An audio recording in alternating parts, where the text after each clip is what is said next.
नमस्कार, मैं हूं श्वेता सिंह। बजट पेश हो चुका है और उसकी जो मुख्य बातें हैं सबसे पहले उस पर हम नजर डाल लेते हैं, क्योंकि इस बुलेटिन में हम टैक्स पर अधिक नजर रखेंगे। लेकिन आपको पहले अहम बातें बता दें। 3 लाख तक की जिनकी कमाई है उन्हें कोई टैक्स नहीं लगेगा। ये सैलरीड क्लास के लिए तमाम जो घोषणाएं हैं, 2.5 से 5 लाख तक की आय पर 5% टैक्स लगेगा। यहां पर सबसे ज्यादा रियायत है। इसके ऊपर जो स्लैब्स हैं उनमें रियायत नहीं है। 2 करोड़ टर्नओवर की कंपनी पर 8 की जगह अब 6% टैक्स, यानी 6% को आय माना जाएगा। 3 लाख से ऊपर कैश में कोई लेन देन नहीं होगा। डिजिटल ट्रांजैक्शन करने होंगे। किसी शख्स से सिर्फ 2,000 रुपए राजनीतिक चंदे का कैश में प्रावधान है और इसके आगे जो भी रकम होगी उसमें पूरी तरह से पारदर्शी होना होगा। रेलवे के लिए 55,000 करोड़ रुपए का बजट है। रक्षा बजट के लिए 2,74,000 करोड़ का प्रावधान है। भीम ऐप में कारोबारियों को कैशबैक मिलेगा, यह बताया गया है। दरअसल डिजिटल ट्रांजैक्शन पर जोर दिया गया है, लेकिन जो टैक्स स्लैब है वो आपके सामने है। टैक्स को लेकर ही लोगों और जो मिला है उससे लोग कितने संतुष्ट हैं या फिर लोगों को लग रहा है कि नहीं इससे अधिक मिल सकता था, उस पर हम अपनी इस बुलेटिन में चर्चा करेंगे। जानेंगे कि जो ये रियायतें हैं उसका मतलब क्या निकाला जाए।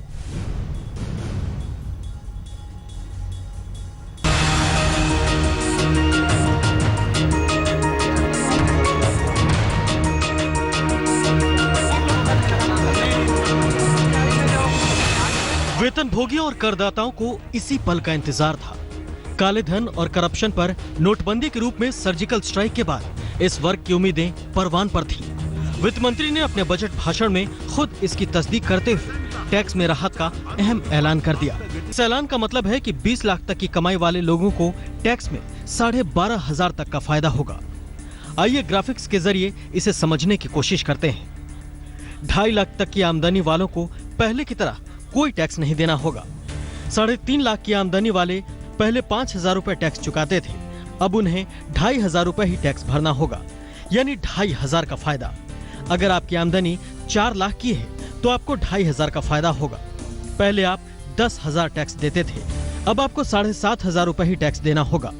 अगर आपकी आय 5 लाख रुपए सालाना है तो 20,000 की जगह 12,500 रुपए ही टैक्स देना होगा, यानी 7,500 रुपए का फायदा। इसी तरह 6 लाख की आमदनी पर 35,000 की बजाय अब 22,500 ही टैक्स चुकाना होगा, यानी 12,500 रुपए का फायदा। 10 लाख की आमदनी पर 1.25 लाख की जगह 1,12,500 रुपए टैक्स देना पड़ेगा। इस वर्ग को 12,500 रुपए का फायदा होगा।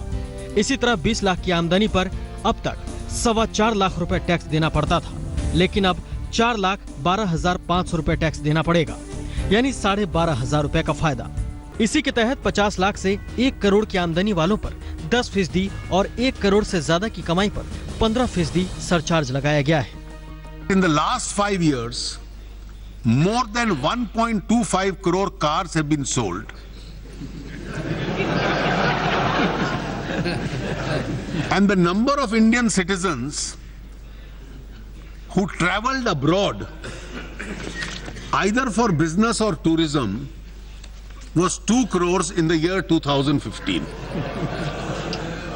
From all these figures, we can conclude that we are largely a tax non-compliant society.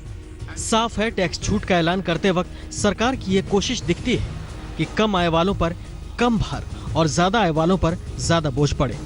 Reema Parashar और कुमार विक्रांत के साथ अशोक सिंघल, दिल्ली, आज तक।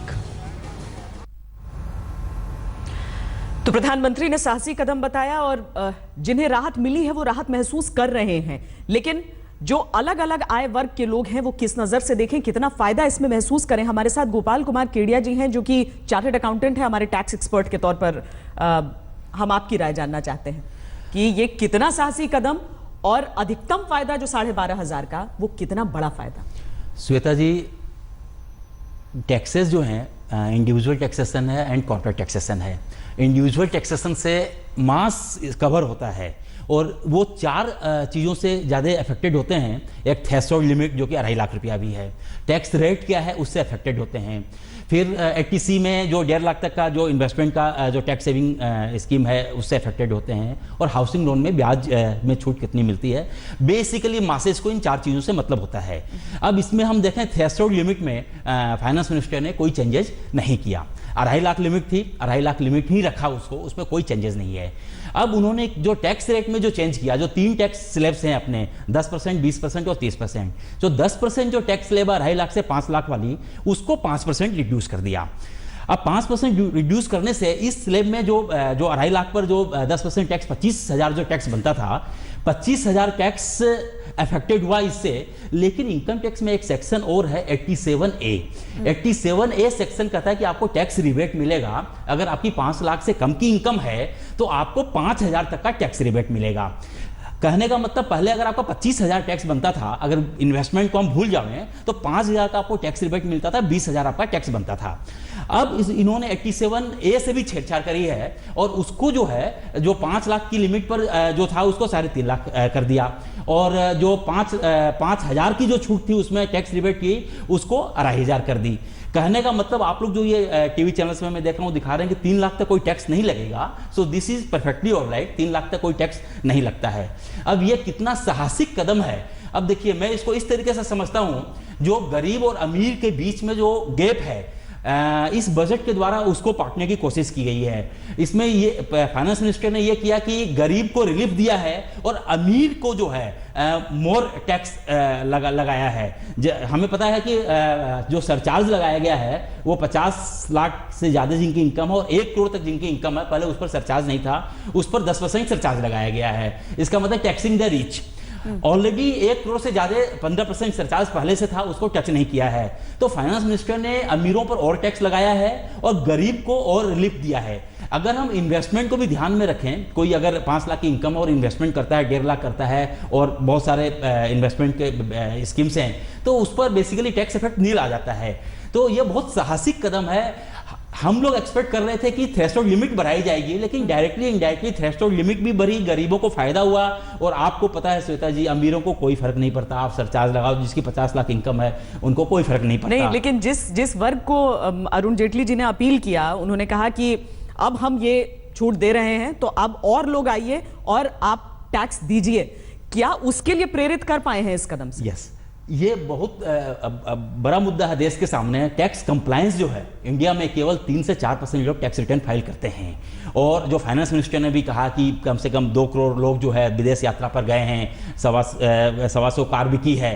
तो ये सारी चीज़ों को देखते हुए, और मैं खुद इसको मानता हूँ कि इंडिया में लोगों की इनकम बहुत ज़्यादा है, जो इनकम टैक्स का प्रोसीजरल एस्पेक्ट है उस एस्पेक्ट के चलते वो लोग रिटर्न फाइल नहीं करना चाहते हैं कि एक बार रिटर्न फाइल किया कि हम फंसे, टैक्स नेट में आ गए, उसके बाद हम पर ऑब्जर्वेशन रखा जाएगा। इस चीज़ को दूर करने के लिए फाइनेंस मिनिस्टर ने जो 2 चीज़ें जो रखी है, 2 चेंजेस किए हैं। एक चेंजेस ये किया है, जो फर्स्ट टाइम जो रिटर्न फाइल करेगा उसका स्क्रूटनी में केस नहीं आएगा। This is a major relief, जो कि बहुत बड़ा हैंडीकैप था टैक्स रिटर्न फाइल करने में लोगों को। और दूसरा उन्होंने कहा, जो ITR 1 जो 5 लाख से कम के सैलरीड इनकम थे, जिनकी और दूसरी इनकम नहीं थी, वो जो रिटर्न फाइल करते थे 15-20 पेज का जो फॉर्म होता था उसको केवल एक सिंगल पेज का फॉर्म बना दिया है। तो टैक्स कंप्लायंस जो है, और मैं तो ये समझता हूं गवर्नमेंट को टैक्स कंप्लायंस करने के लिए इंसेंटिव बेस्ड इसको कर देना चाहिए। जैसे आप रेलवे में टिकट लेते हैं, ऑटोमेटिकली आपका रिजर्वेशन कंफर्म हो जावे, लेकिन वो नहीं है। लेकिन अभी जो किया है इससे बहुत बड़ा बूस्ट मिलेगा, क्योंकि 3 और 4% लोग इंडिया में टैक्स नेट में आते हैं, ये मानने वाली बात कतई नहीं है। तो ये बहुत बड़ा स्टेप है इस मामले में। चलिए, एक छोटे से ब्रेक के लिए हम यहां पर रुक रहे हैं। दरअसल टैक्स रियायत अगर आय कर को लेकर है तो छोटे कारोबारियों के लिए भी कुछ संदेश है इस बजट के जरिए, उस पर भी चर्चा होगी। वहां टैक्स से क्या फर्क पड़ रहा है, इस ब्रेक के बाद। बजट के बाद एक आयकर दाता क्या महसूस कर सकता है, हमने आपको दिखाया किस तरीके से अधिकतम 12,500 का फायदा दिख रहा है। वित्त मंत्री अरुण जेटली एक प्रेस कॉन्फ्रेंस कर रहे हैं, सीधे वहीं चलते हैं।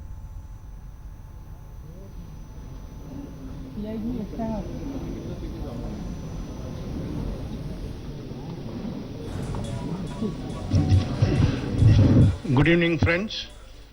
On behalf of Press Information Bureau, I welcome you all to this press conference on Union Budget 2017-18. At the outset, I offer my sincere congratulations to the Honorable Finance Minister, Shri Arun Jaitley ji, for presenting the budget in Parliament with the agenda for the next year, Transform, Energize and Clean India. Sir, we are privileged and extend a warm welcome to you, sir. I extend a warm welcome to Honorable Minister of State for Finance, Shri Santosh Kumar Gangwar ji. My warm welcome also to Minister of State for Finance and Corporate Affairs, Shri Arjun Ram Meghwal ji. I also welcome Shri Ashok Lavasa, Finance Secretary and Secretary Expenditure, Shri Shaktikanta Das, Secretary Economic Affairs, Dr. Hasmukh Adia, Secretary Revenue, Ms. Anjali Chibduggal, Secretary Financial Services, Shri Neeraj Kumar Gupta, Secretary Deepam, Dr. Aravind Subramanian, Chief Economic Advisor. Friends, first, the Honorable Finance Minister. रुक रहे हैं एक break के लिए। जैसे ही अरुण जेटली बोलना शुरू करते हैं हम सीधे प्रेस कॉन्फ्रेंस में चलेंगे। आप देखते रहिए आज तक।